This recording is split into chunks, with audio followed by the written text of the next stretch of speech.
ایک بہت بڑے عالم کا واقعہ ہے، ان کی شادی کسی ملکہ سے ہوئی۔ اب یہ بہت بڑے عالم تھے، ملکہ ان کی ساری باتیں مانتی لیکن پردہ نہیں کرتی تھی، تو یہ عالم اپنے شاگردوں کو حدیث پڑھایا کرتے تھے۔ ایک دن حدیث آئی کہ دیوس اللہ کی جنت میں نہیں جائے گا۔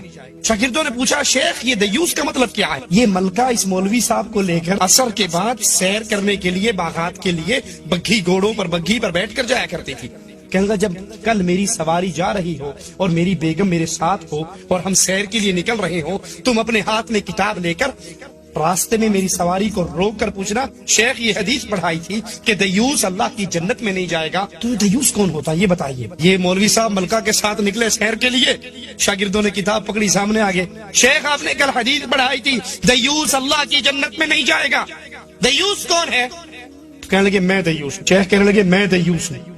کہا وہ آپ تو ہمارے شیخ ہو۔